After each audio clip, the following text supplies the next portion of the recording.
Hey everybody, I'm Dr. Boyce Watkins from Financial Juneteenth, and I have the distinct pleasure and honor of speaking with a young brother that I consider to be one of the greatest rappers alive right now for a multitude of reasons, but I'll get into that in a minute.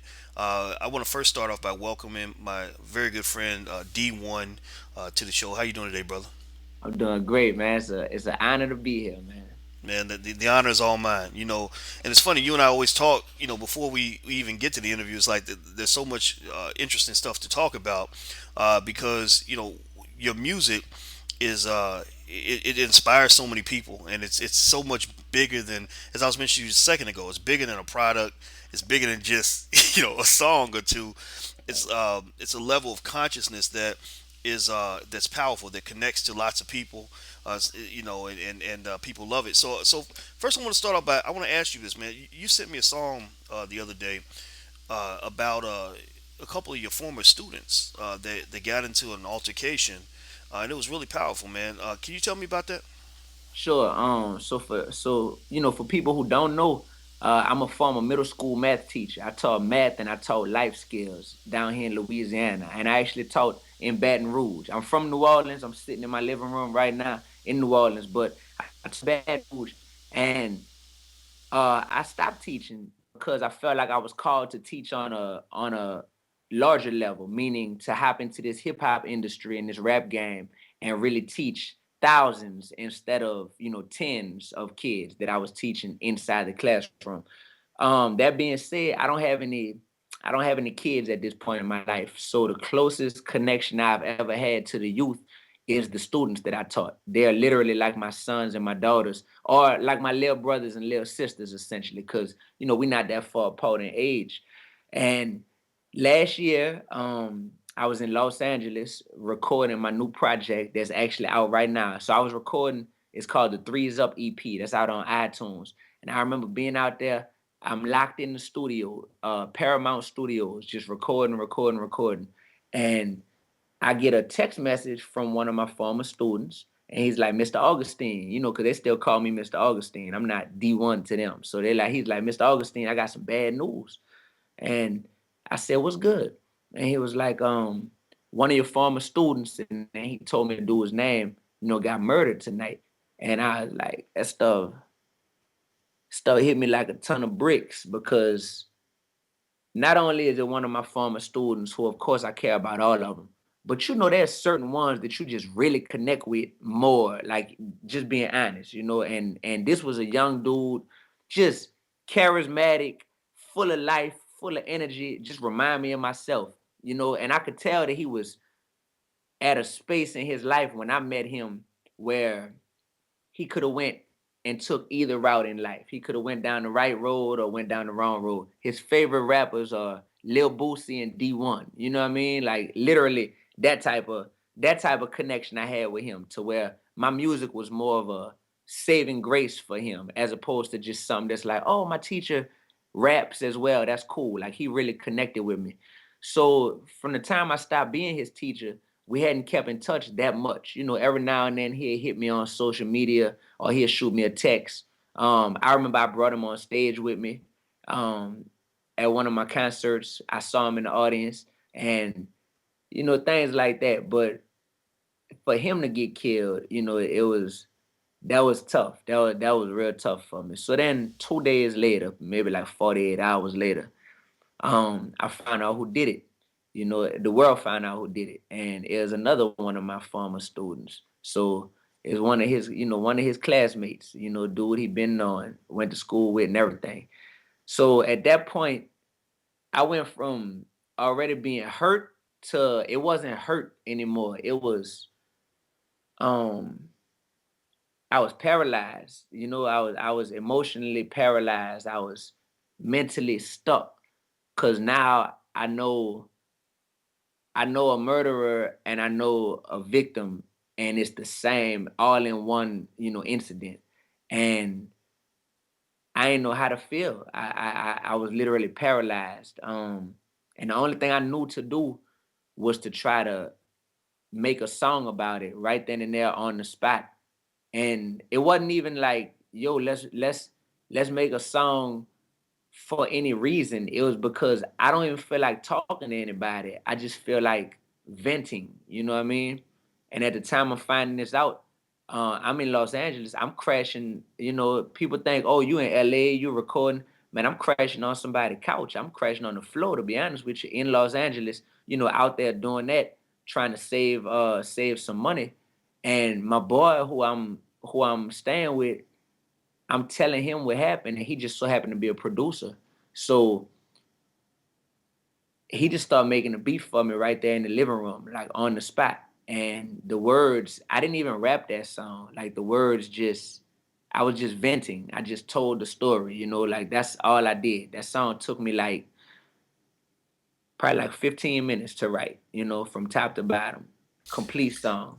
And yeah, and I did the song, put it out, and now we just got around to putting the music video out. Music video was a lot more of a touchy experience than the song. Song, there's still kind of like, a wall up, a line of separation. But with the music video and having to get actors to reenact the story and me having to perform it for a camera with all my might, like I broke down crying on one of the takes as I was performing it for the music video. And then when I looked at it, it's still I only saw the video once because I don't just go and rewatch it. But when I saw it and I saw that I actually broke down in that take, I told dude, I said, make sure you put them tears in the video. Like people need to see that, because like we so numb, we so desensitized to the black on black violence. Like we so numb to it, man, that it's it's something that I want to hopefully reinvigorate a sense of urgency, within our people that makes us realize it's a problem what we're doing to ourselves. You know what I mean? Well, when I Yeah. saw the video, I saw a lot of what you're talking about.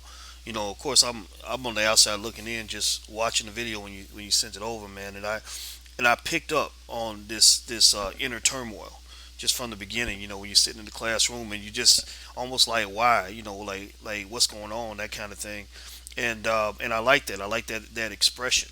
That expression of just the tears that we as black men might shed over what's happening to other people who look like us. Hmm. And I think that's important because so many of us almost act like sometimes it almost seems like in hip hop we've been trained to think that or to act like violence is a good thing, that it's cool, that it's almost fun to kill somebody, that it's some sort of mark of manhood or dominate. You know what I mean? Just people just talk about it like it's nothing. It's like Right. no, when somebody gets shot, even little things like when you just watch a video of just what's happening inside the body when the bullet goes into the hearts and the lungs, as you mentioned in your course, heart, lung, lung. You know what I mean? Just seeing that and just saying that no, it ain't like TV. A gunshot wound is a very serious kind of thing. And then the family, the effect on the family. You got children, you got mothers, you got siblings, friends, other people that are affected, and then on top of that, the killer's going off to prison. So that's Yeah. another type of trauma that people are experiencing. So let me ask you this, and then we can move to other stuff. I didn't want to start off on a grim note, but I thought this was a brilliant song you did. But I'm curious, man, did you get any chance to hear from anybody connected to your former student who actually pulled the trigger? Um, I haven't heard from him directly, but people connected to him. Yeah, we've spoken, and they've kind of like they've kind of told me what happened. So to make a long story short, it was ruled a self-defense crime. So he's actually no longer in prison. So that's the interesting part about this whole story. And this is a recent development. You heard me? This wasn't the case at first. At first he was arrested and it was a foregone conclusion based on what people who were there saw, like, oh yeah, I mean, he killed the dude, he gonna get locked up. It was ruled as self-defense. So he's not in prison at this Wow, point. wow. Yeah, so now, and once I found that out, I was like, so now, man, it's just a tough, it's tough because it was like, so now I'm about to put this video out, And I don't know how people feel about it. And if it was a self-defense, then that kind of changes the dynamic of what happened. But you got what the police and the news reports are saying. You got what the eyewitnesses who were there are saying.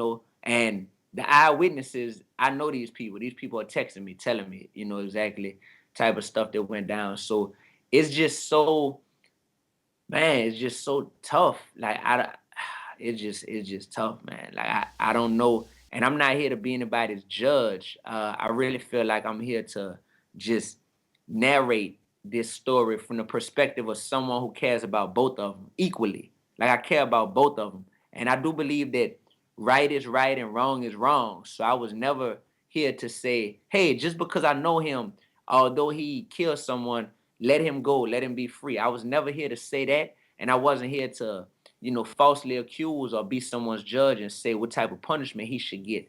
But it's just like, man, I'm really non-biased and I'm really stuck right now because I care about both parties equally. And I'm not the only person who's ever been in these shoes. The main reason why people connect with My Student Got Murdered, that's the name of the song. The subtitle is Both Sides of the Gun. The reason why people connect with it is because so many people in the hood have been in my shoes before, to where you know who the killer was and you know the person who got killed. And they both your homeboys, both of them. So you don't want to see your mans get locked up. Like you shoot ball with him and you go eat lunch and kick it with him and he come by your house sometimes. Meanwhile, you know the dude who got killed and you know the situation, and it's just like, bruh, it just all boils down to conflict resolution, honestly. And it just boils down to not letting peer pressure, make somebody who ain't no gangster, who don't normally carry a gun and don't walk around just having bodies under his belt. It boils down to not letting people get in your ear and saying, man, that dude disrespecting you, man. Man, take this. You know what I'm saying? And they give you a gun, and like it just boiled down to people just understanding that you have to be in control of self at all times. You have to have this peace about yourself, no matter how hectic the situation is, to know to where you never act, out of your character. And you have to define what your character is so that the people who come around you, if they're trying to take you outside of what your character is, then you're not supposed to be hanging around them. You know that those are the people you push to the side. Cause I could get into so once all this happened, the rest of my trip to Los Angeles, like honestly, I wasn't the same, mentally. So I'm a little more on edge. I'm dealing with this crook, this former manager, this dude who I used to at the time I was testing out a working relationship with him in Los Angeles, and he's a crook, you know what I'm saying? He like trying to steal money and just shiesty in a lot of ways. And I'm seeing this in first person while I'm already dealing with this other stuff. So me, if I'm not strong in my character, I could have let the turmoil that's going on in real time, with this crook, be something where I act out of my character. Like we could have easily gotten into a physical fight in the studio over some foolishness this dude was pulling. Easily, or something worse. You know what I mean? Especially with what I was going through. But I just know I'm mature, man, and I'm not gonna let that happen. But I know somebody who isn't where I'm at as far as mental peace, as far as spiritual peace. I know how family issues, emotional stress, problems with your girl, financially you broke. I know how somebody who crosses you the wrong way, that could just be the day that you just got ticked off enough and then somebody just so happened to, slide a gun to you, or you know where one is, or I just see how it can all lead to that. So now I rewind all that, everything I just said, I rewind that, and I say, this makes me want to address my young soldiers, my young warriors, and address them right where they at, so that when they do get in these situations, they've already been equipped for battle and with how to handle these situations. Because all this stuff I just described to you, this is called life. That's what it is. This is life, man. Like it's gonna be like this, regardless of how successful you are, how much money you got, whatever. It's gonna be a lot of crazy stuff going on all at once, and it's life. And people have to be equipped with the skill set and with the mental toughness to know how to handle these situations in a way that's not gonna lead to people dying and people going to jail and whatnot. That's all it is, man. It's just conflict resolution. I think that's the difference between what we go through in the hood and what people go through who are upper class. I think it's conflict resolution a lot of times, and in the hood, it's just a concentrated area where there's a lot of turmoil and a lot of conflict, plus people who are on edge and are not, not fully dealing with this conflict the right way. And I just want to reach those people because I'm only gonna live for a certain amount of time and then I'm gonna die and I'm gonna be gone. While I'm here, I'm like, all right, the hood, I don't think the hood is gonna ever not exist. Like honestly, like when you look at the system, when you look at everything, I don't think the hood will ever not exist. But it's like if people, I grew up in the hood, you know what I mean, and I came out pretty good. Um, I just think that it's about people understanding that you can be in something but not of it, And this industry I'm in tries to brainwash us, people that look like me, that look like you, and tell us that we're in hip hop. We're in the hood, therefore you gotta dress like this. You gotta disrespect women and call them B's and H's. You gotta pack a gat, you know what I'm saying? And you gotta be about that drama. If somebody bring it your way, you gotta sleep with somebody's girl or somebody baby mama just to show him that you the real HNIC and all this stuff, and you a bigger man than him because you took his girl. You gotta get money over everything, you know what I'm saying? And you got people this chasing all this financial wealth, but morally they bankrupt. You know what I mean? And that's what I'm trying to help address while I'm here, man. That's why I purposely, like, my whole life is a statement at this point. I purposely drive a 1998 Honda Accord just to show people. I purposely do it just to show people, like, man, y'all know D1 not hurting. You know what I'm saying? I'm not hurting. I'm not. I'm not rich, quote unquote, but I'm definitely not hurting, struggling. So I want y'all to see, man, this ain't nothing but a car, man. Like this, like before I go buy myself a new car, I have bought 4 or 5 people who needed whips, cars, you know what I mean, to try to help them because I know that their life was stuck because of something as simple as a lack of transportation. So they couldn't get a better job. They couldn't, they couldn't get out and about and even see more than just their hood. People right here in New Orleans. So I've bought cars as opposed to that, and I use it as a way to be able to just show people that it's like we might be in something, but that doesn't mean that we're of it. You know what I mean? And that's the, I mean, me having friends, I can consider Dr. Boyce Watkins a friend at this point. That's partially a statement to be able to show my boys, like, man, our circle can expand beyond just the dudes that we grew up with, feeling like we gotta keep it real with them by all means. Honestly, I'm not living the same lifestyle as a lot of the dudes I grew up with.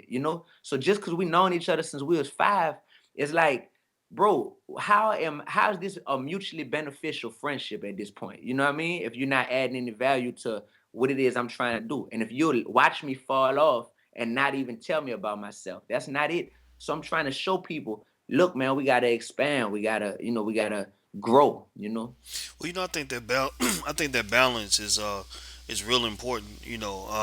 Because when I think about it, it's like, okay, we all human. So this idea that um, this I think this idea that somehow I can't relate to you because we grew up different, or we have different cultures or whatever.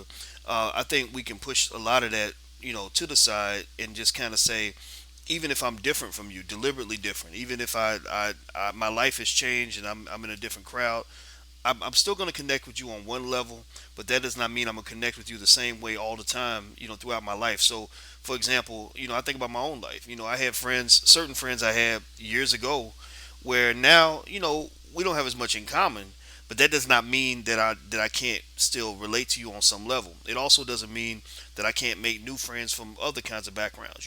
Like, so you talk about, you and I, you're not connecting as friends.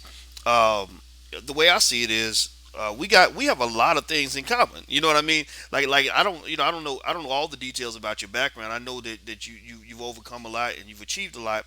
But when I see you, I see a person who cares about the community. I see a person who who is also a former teacher. You know, because I left my teaching job for the same reasons you did. I said the same thing to myself. I said, okay, wait a minute. I'm talking to 30, 40 people at a time.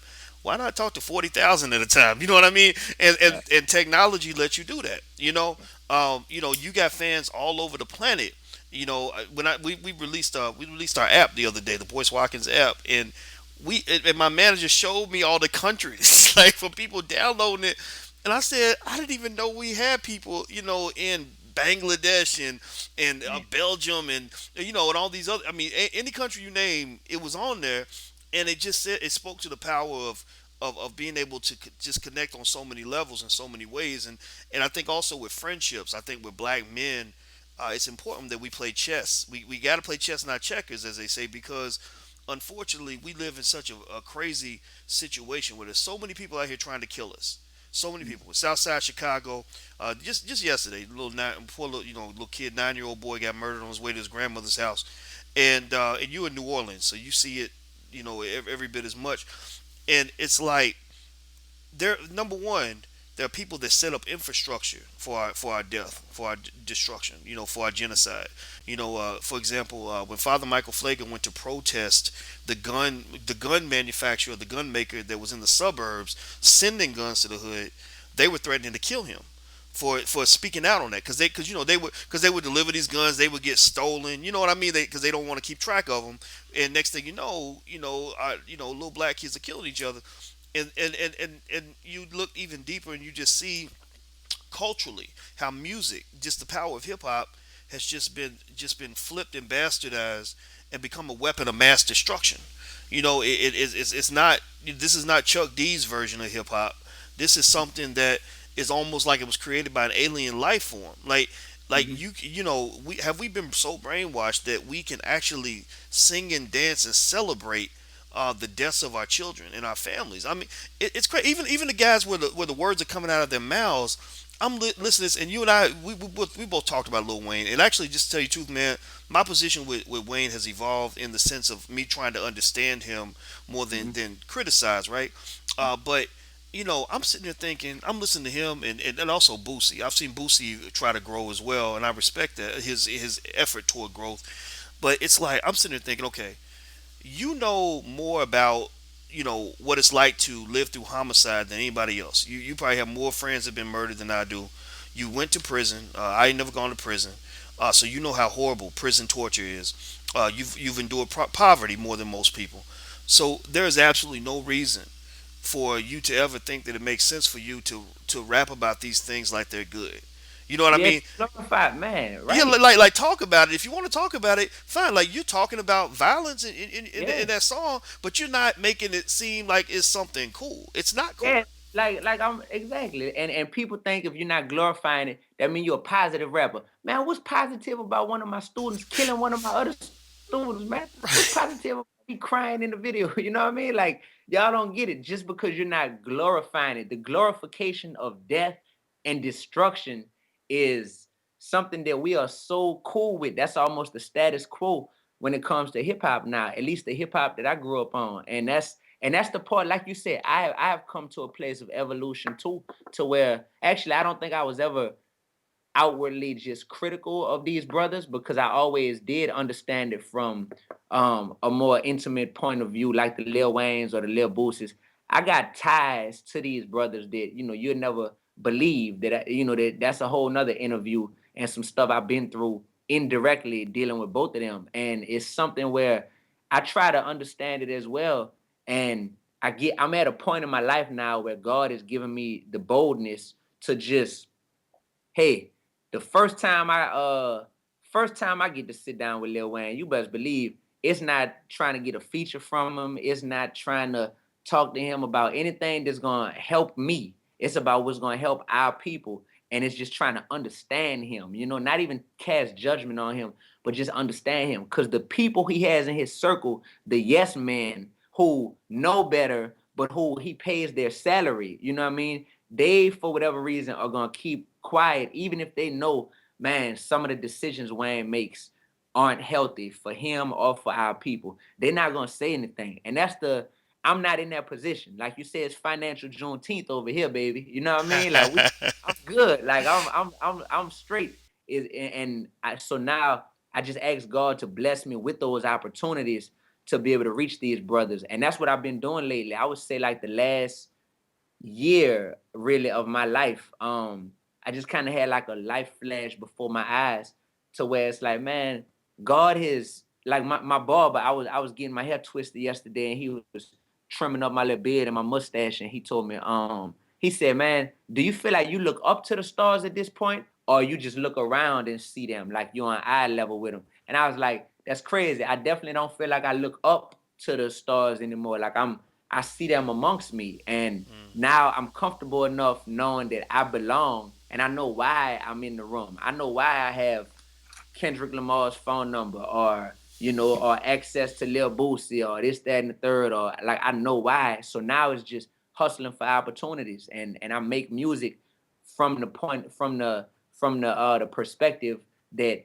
I'm trying to reach my audience, but whenever possible, I'm trying to reach these brothers. You know what I'm saying? I really am, and I've been seeing some positive fruit. They say that we're gonna be judged by the type of fruit we produce. I've been seeing some positive fruit come about from my interactions with other rappers because I think it's important, man. Like they're not bad people, man. I haven't met too many that I'm just like, this is just a bad person. Like I feel like I'm talking to human beings 7 out of 10 times when I interact with these other rappers that the world like just glorifies so much. Just 7 out of 10, huh? Oh yeah, them other three. Them other three, I keep it moving. I act like I got a phone call. Like, oh, this is my man Boyce on the line. I gotta go. I'm gonna holler at y'all Hey, later. you know Yeah, what, man? I think that's great, man. I like that approach too because, I've listened to a lot of your music. I mean, my Spotify, is filled up with all your albums, and I like the way you and I think it was shown best in the song Jay Weezy and 50 that you did. I like the way you don't just come like you'll criticize when necessary, but you mostly spend your time elevating the thinking of other people as opposed to just mhm, saying, you're stupid, this is wrong. It's more like, you know what, you could do this better. And I think sometimes I agree with what you're saying. I mean, when I meet a lot of guys like that, it's like that public persona is almost like it's a person they never met really. It's almost like they have this there because they don't have the courage to feel like it's okay to just be you. If you're a sensitive black man who loves your mama, it's okay to do that. You know what I mean? Like you don't have to pretend to be this caricature that was built for you by somebody else. So, and speaking of that, man, I want to go into this situation with this mixtape. Speaking of Lil Wayne, you made a yeah, mixtape. Lil Wayne's name was in there somewhere, and it got banned. Like, what's going on yeah, with that? yeah. My mixtape got banned. It was called "Separated at Birth." It was supposed to drop about a month ago, and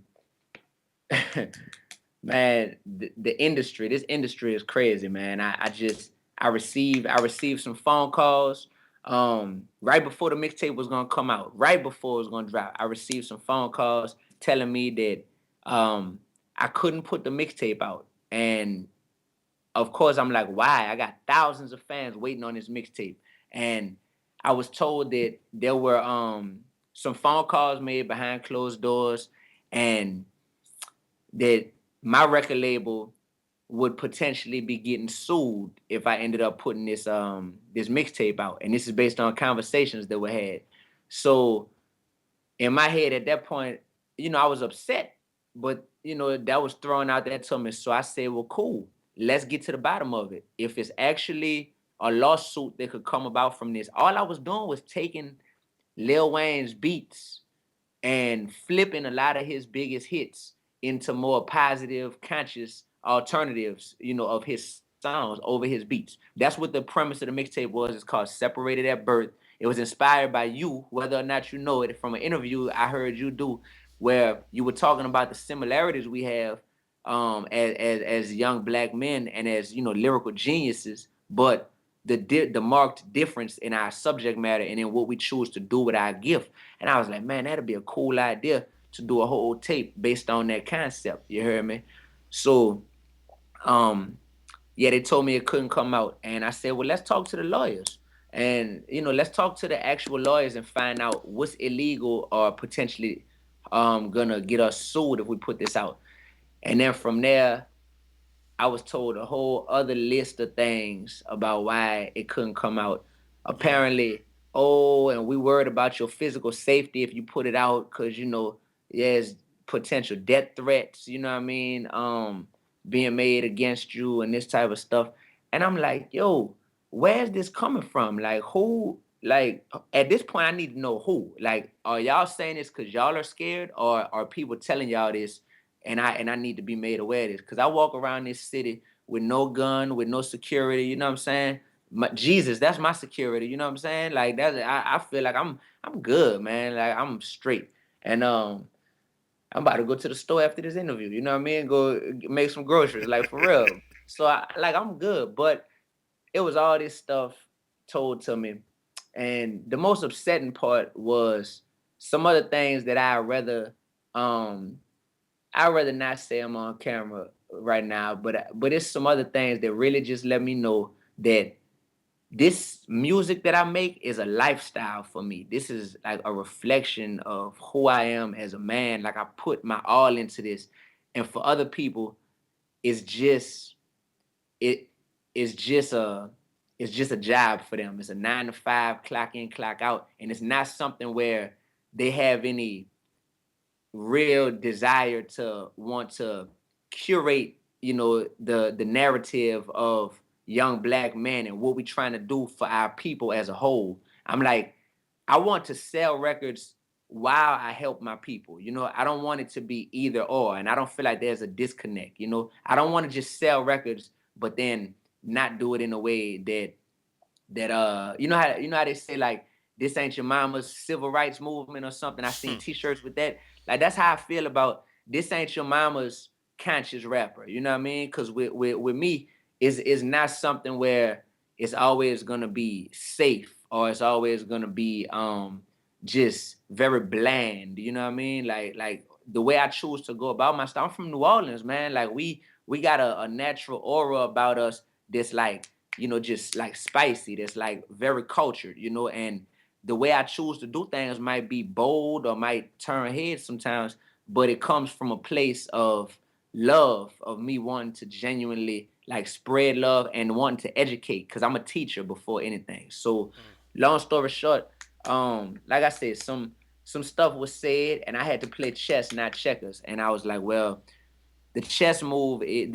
move is to say, man, forget all these people that's in my ear saying don't put it out, record label people and all this. Forget all of y'all. I'ma just put it out anyway, and y'all could feel however y'all want to feel. That's the checkers move.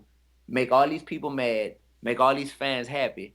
But because I'm signed to a record label now, these people that are mad, I also got to go see them in 2 weeks and talk to them about my new project, my new album that I'm gonna release in January. You hear me? Mm. Meanwhile, I just pissed these people off though and made them very mad. And now I gotta talk to them about this. That's playing checkers, cause now I know what's gonna happen if I piss these people off, but then I gotta come right back to them and talk about us collectively being excited about putting out, my new this my new project that we're looking to unleash to the world. You know what I mean? So I Mm. had to I had to play chess and because the reason why I chose to play chess, boys, is because the new music that I am going to put out um, is honestly going to change so many lives and going to affect so many people on a massive scale that it's going to do far more than this mixtape could have done. So me knowing that, I'd rather the mixtape get banned than have my next album get banned. You know what I mean? The next album, I already know the title. It's called I Fight. You know what I mean? Because everything I've been going through, man, personally, professionally, in relationships with, and all this stuff, man. Like, how do I deal with it all? I fight. You know what I mean? I don't run from it. I fight. I lay down on this sofa. I might cry sometimes. I might have to pray on stuff. But at the end of the day, I wake up every day and I fight. And I want that to see the light of day. So I was like, you know what? They banned the mixtape. But you can't. I'm bigger than a mixtape. You can't ban the Hope Man. You know what I mean? I'm the Hope Man. Like you can't can't ban me. So that's how I Well, feel. well, some parts of the mixtape are got released from what I understand, right? You had a couple Yeah, songs yeah. that kind of get out there, right? That's the other thing. Two of the songs are out there. They're on my SoundCloud right now. SoundCloud/D1 Music, DEE1 Music. One of them is called Call Your Bluff, and one of them is called The Black is Hot. They on SoundCloud right now. Mm, And I'm gonna go I'm check it I out. send you whatever. Behind closed doors, I shoot Right. it to your email, send you whatever on there. But Hey, yeah, well, you know what? If I wasn't trying to, protect your relationship with your label, man, I got a little network. We got about 250,000 people on our mail, Woo. so I can push it out there, but I'm not gonna do that, man. Right, right, I'm gonna right. respect it, and support it, man, because I think that I think your voice is so critical, and and just hearing you tell this story almost makes me want to ask you this. How do you feel about just the trade-offs as far as being signed? I mean, are the trade-offs worth it? In the sense of what a label does for your career as opposed to being, because you were independent for a long time. You turned down deals. Yes, Cash sir. Money was working with you, or it looked like they Yeah, were soliciting your yeah. participation, and you even walked away from that. And that right there was, my daughter was stunned when she heard that, because she's like, who wouldn't want to sign with Cash Money?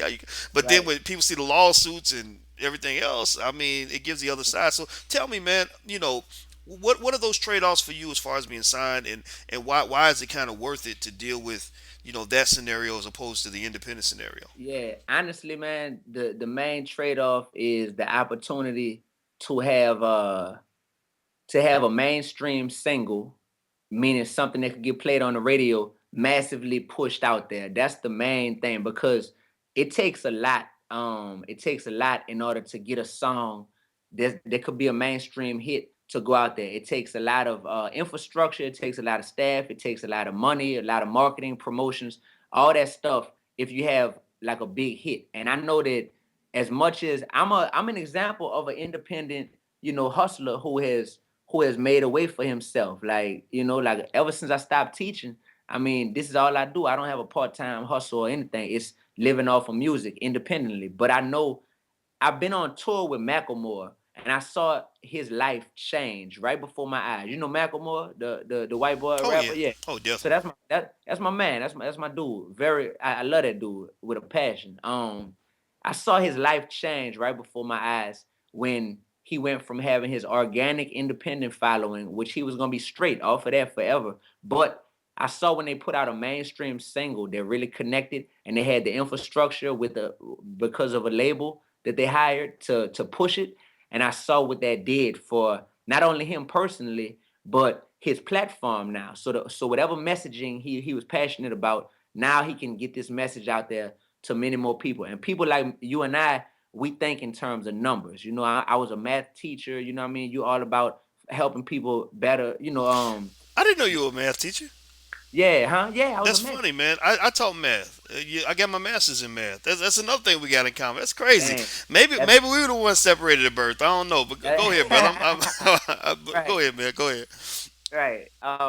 So with that being said, I knew that by me signing to a label, I know I could make mainstream hits. And I know that if I got the staff and the infrastructure to push them, I know that this will enhance my platform at a more accelerated rate than I could just independently, just taking, the small baby steps up one by one. Cause I really don't have a big team down here. I got Fatima, who's like my right hand. That's like my big sister, who helps me out. She been around since my boy got killed a few years ago. That's where we actually met. And my best friend got killed. I met her at the funeral. I didn't know she was cool with his family. And she saw what I was trying to do. I had just graduated school. And she was like, I'm here to help, however I can. And we've been learning the industry just ever since. Other people have come and gone, and that's perfectly fine. It's all good. But she's remained. Other than that, it's me. You looking at I'm Puff Daddy and Biggie. You know what I mean? I'm Suge and Tupac. Literally. That's what it is. And that being said, I was like, dang man, we need some more help around us. And me getting with a label, that was the expectation. I'm gonna find out if we were to do this interview in like 4 or 5 months. I will have an answer for you whether or not it was worth it, man. To make that trade off because I have multiple songs on this new project that are verified. I'm talking about the record label has people who they call and they're like certain DJs and they're like, yo, what you think about this song? What you think about this song? What you think about this?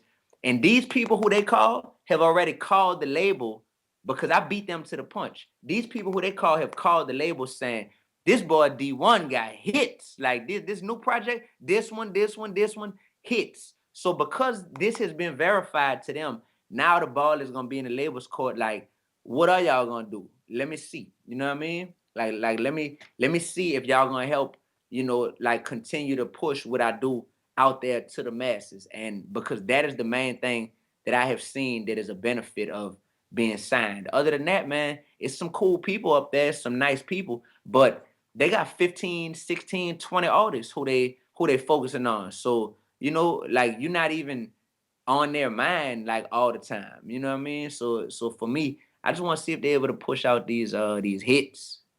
Yeah, that becomes the hard part. I know I went through that when I was looking into hiring publicists back in the day. I don't mess with that no more. I mean, we get good reach with what we do, but it's like I remember every publicist would always give you a list of all these important people that they have worked with or that they do work with. But I learned very quickly there's a difference between being a big fish in the pond versus a small fish. That's just where they just using the big name to get your money, but they're giving all the attention to somebody else. So my biggest question now ends up, when I have people that come and represent me, I say, it's nice that you work with this person, that person, that person, but that's almost as much a liability in my mind as a Yeah, benefit, because now I'm straight up. thinking you're already Uh, occupied. So what kind of infrastructure do you have in place to yep, make sure that I'm gonna get the attention I need? Because I mean, I'm happy that you got Denzel Washington on the map or right. whatever, but we're talking about our operation here, and that's and it's funny, and in fact I remember I had paid different publicists that didn't do the job or whatever, and or didn't wasn't able to get results. And then there was this one lady, and actually she happened to be a white female, and most people I work with are black, but I'll listen to anybody. And so she reached out and she said, I don't have a lot of experience, but I can tell you some things I know how to do well, and I know how to work hard. I believe in you. She said, I read your whole book just so I can understand your brand before I even pitched you. Mm, And she said, how about this? If I work with you, let me work with you for a month or two for free. And if I get you results, I think, in fact, this was like 10 years ago, because at that time I hadn't even been on national TV or anything. And she said, if I get you on national TV, you got to give me this much money. And it was a decent amount. But I said, you know what? Nobody else has been able to do it. So I said, if you pull it off, I'll pay you that money, because at least I know I'm getting something for my money. And do you know, man, she pulled it off. She pulled it what? off. Yes, yes, and in fact, it was that Dang. first interview. Actually, it happened to be. It was a treacherous first national TV interview to do. Man, I was on Fox News of all places. I don't even go on Fox anymore. I banned Fox. They call out to tell them no, I'm not coming. But at that time, I didn't know, and I literally, and actually has to do with New Orleans, because I was on that talking about Hurricane Katrina and how they were trying to say that we were looting and all this other, you remember all of Mm, that, man. Just I know it's probably too personal for you, man, but I think and I think just as a business lesson, that's why I like hearing from you on that business tip, because I think everybody out here every day, man, I get an email from somebody who's an independent artist. And one of the biggest things I tell them, especially in the class I teach with Damon Dash now, I don't know if did I tell you me and Damon were teaching the class? y'all teaching a class? Yeah, man, it's at intelligentbossmoves.com, IBM.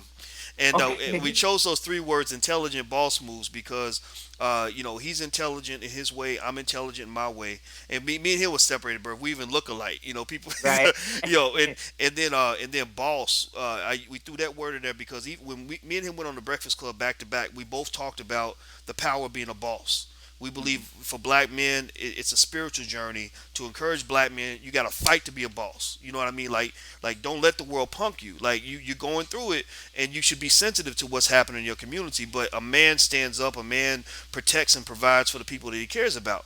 Don't let them punk you. So we use the word boss deliberately because we want every man to be a boss of something. Your kids will look up to you better if you are a boss. And then moves. The word moves was chosen because as I talk to my daughters, I say As I said to my daughter, I said, are you a worker or are you a boss? She said, I'm a boss. I said, okay, so do bosses make moves or do they stand still? She said, they make moves. I said, so you might be in the mud, but you never sit in the mud. You never Mm. get comfortable in the mud. You keep moving. Because if you keep moving, even if things don't work out, even if you make the most horrible mistake ever and embarrass yourself, if you're still moving, you'll get past it. You know what I mean? Yeah, You you wash said yourself or you right. dust yourself off and you keep going. You keep going. And so it's funny, man, when you talk about your mixtape being called or your new album, sorry, your new album being called I I Fight. fight. It's Mhm. like when me and Dane were talking just 2 days ago, we hit some topic and he was talking about going to court, because Dame got all kinds of stuff going on with Right.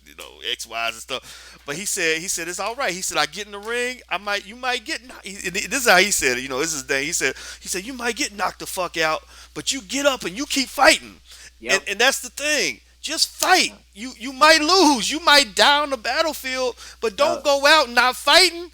There you go. Exactly. So Right. so anyway, man, yeah, I didn't mean to say all that much. It's funny, man. You just inspire so many streams of thought. But let's end on this note, man. So with your new project, I want people to really know exactly how they can support you. Okay. And everybody supports me. If you like what I do, then you will love what D1 does if you don't love it already. And whether you love it or not, please go support it. Buy something from the brother, sign up for something, do whatever you can do to be supportive. So tell us how we can support you. Right. So there's multiple ways. The best way to support me though is purchase my music. You know what I mean? Listen to my music. Listen to it because once you listen to it, you're gonna want to continue to listen and follow what I do. So just search me online on YouTube, ton of music videos. Just search D1, DEE dash the number one. Um, honestly, my music that's on iTunes, on Spotify. I mean, just search my name and you can see all my latest projects. Check that out. And purchase. You know what I mean? Purchasing that definitely helps. When you hear, when you follow me online, follow my Instagram, my Twitter, my Facebook. It's at D1 Music, DEE the number one music. Same handle on everything. DEE the number one music. When you see that I'm coming to your town or I'm coming to your city, actually come out to those shows. Cause I tell y'all the truth about finances. Like honestly, at this point in my life, most of my income comes from live shows and speaking engagements. So for me, whenever people book me, if there's someone out here that's like, I want someone to come and speak at my school or at my university or at this or at that or whatever, at my church, whatever, you can obviously reach out to book me. But if you hear that I'm coming and someone else has booked me, man, come to my concert because you're gonna be more than entertained, more than enlightened and educated. So that's the main thing I ask of people. And the website is d1music.com. DEE, the number one music.com. I'm big on having my own at this point. So as far as my email list, I'm like, yeah, it's big for people to sign up for the email list because I gotta have more of my own tangible connection with my fans. You know what I mean? Social media and all that stuff is cool. Definitely follow me. But outside of that, I just want to have a more intimate personal connection with my fans. And I think through emails, there's no middleman at that point, but between the two of us. So that's what I'm on because I want to be here in 5 years. I want to be here in 10 years if I'm still here, Lord willing. I want to be here and I want to be a voice, just a relevant voice in this culture because what hip hop is becoming, man, like I'm so glad that I'm alive during this time because it's just massive. Like everything is influenced by hip hop at this point. So many walks of life are influenced. So I want to be a relevant voice. I always say 3 years up: be real, be righteous, and be relevant. I want to be a relevant voice in the culture. You heard me? And that's it. That's honestly it, man. I'm here. When a new project drops, right now we're looking at January 29th. I fight. Go cop that mug. You heard me? All right, and what I want to say to people, anybody who's watching, who maybe hip hop's not your thing, or maybe you're not, maybe you're not in the demographic. You know, email me, buy some tickets for like some young people that you know in your city that would enjoy D1's music. I know that my daughters, they've seen your stuff. They love your music. They you know they fall in love like all the other girls do. You know, the brother got charisma. I respect it. It's great. It works. You know, but in general, you know, there are a lot of ways you can support. And what I want everybody to just know is the importance of supporting black people that represent what you believe in. And I can just tell you, you know that I've talked to his brother extensively, and he's the real deal. You guys know I tell you when somebody's not the real deal, and he's on board. And I'm gonna tell you, man, I personally, my personal selfish interest is that I already know you're one of the greatest rappers alive. But I would love to see you become the most powerful rapper alive, because Hmm. as you mentioned, you know, when more people see your message, you know that's the kind of thing that really can shift the trajectory of what's going on. You know, and it's not about stifling creative expression, but really helping us to reclaim hip hop with the power that it has as a tool for strengthening who we love. You know, strengthening our community as opposed to destroying the community. We can't have no more of that, man. So thank you, man. You know, Thank you, man. yeah, You know, man, this it, baby. We here. We here. At first, y'all don't know, man. I owe Boyce a check, man. I got so many fans from that are like, man, your boy Boyce Watkins turned me on to you. So thank you, big brother. I appreciate that, man. hey man, you the feelings mutual, brother. You know, you inspire me, man, and I learn from you as well. And I just you know, I just think what you're doing is great, man. It's a dream come true, man. So by the way, everybody, I'm gonna probably end this video by showing you a clip of another one of his songs. So make sure you go to d1music.com. This is D1, aka David Augustine. I don't know if if you mind me telling David your government Augustine name. Jr. You heard me, Jr. Shout out to my pops. You know what I mean? So yeah, Junior. Absolutely. All right, David Augustine Jr. He's a former teacher, a former basketball star. He averaged 19 points and 7 assists a game. Yeah, So the man, he's just versatile. Class president in what, high yeah, school, right? Yeah, class yeah. president. Just and tell exactly just what the world needs. And his new album comes out January 29th. The project's called I Fight. That's the title right now. Did you say it might change though? The title? The title gonna stay the same. Hopefully, dealing with the record label. Hopefully, the date don't change. But as of right now, January 29th, I fight. I gotta call them as soon as we hang up and find out, man. It's bro, the light it's not. I wish I could just rap and everything be okay, but I got you know what I mean. I gotta fight to get this release date. Yeah, Yeah, you got to be a businessman and you got to be a businessman because it is a yeah. businessman, right? Yeah, man. I can dig it, man. I understand, brother. Well, thank you once again. It's always a pleasure. We're gonna have we'll talk again, man, when your album comes out. Definitely gonna support that as much as I possibly can. And everybody, make sure you go check out d1music.com. And me, I'm Dr. Boyce Watkins from Financial Juneteenth. And until we meet again, stay strong, be blessed, and also be real, be righteous, be relevant. We are gone. Peace.